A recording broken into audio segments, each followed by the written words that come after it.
Na hii ni habari kwa ufupi kutoka Ishizo FM Radio, ikikutangazia kutoka Ngara, Kagera, Tanzania. Msomaji ni Edastina Tibashailwa.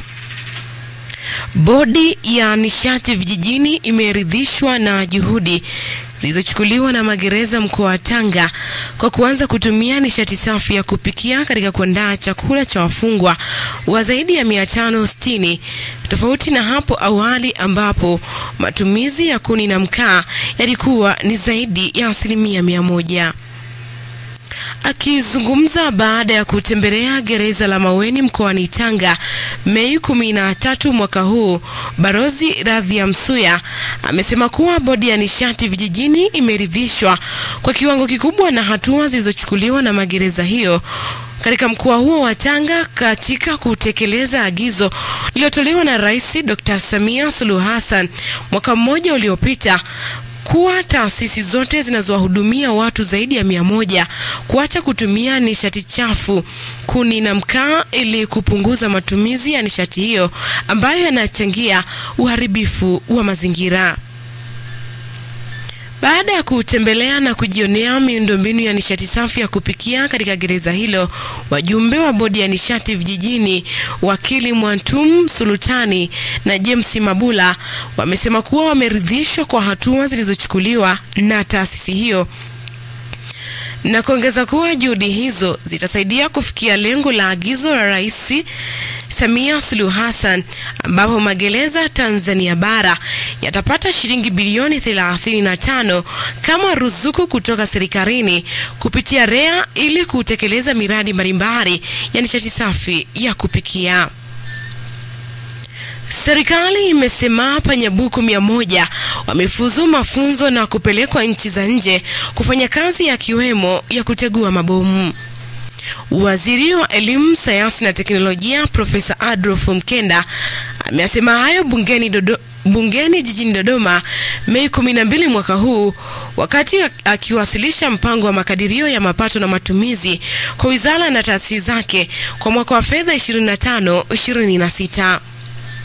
Profesa Mkenda amesema kuwa serikali inaendelea na mafunzo kwa wanyama hususan panyabuku kupitia mradi wa kufundisha wanyama katika chuo kikuu cha Sokoine mkoani Morogoro ambapo jumla ya panya 100 wamefundishwa na kufuzu.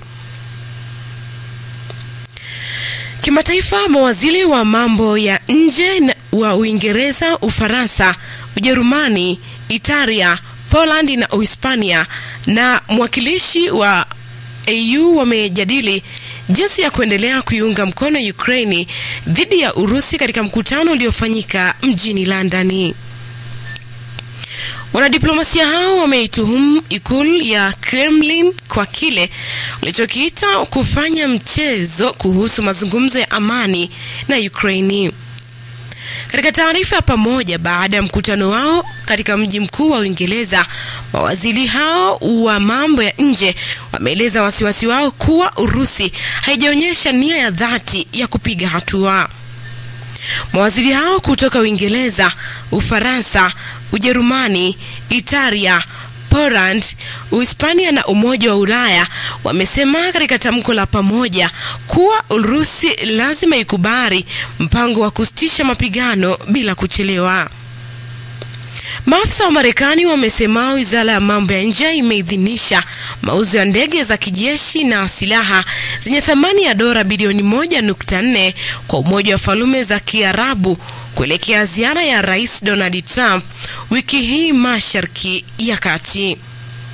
Maafisa kutoka idara ya usalama na wizara ya mambo ya nje ya Marekani wamesema katika taarifa kuwa mauzo hayo yanahusisha helikopta aina ya CH-47 Chinook na silaha nyingine ambazo zitatumika kuunga mkono sera za kigeni na usalama wa Marekani.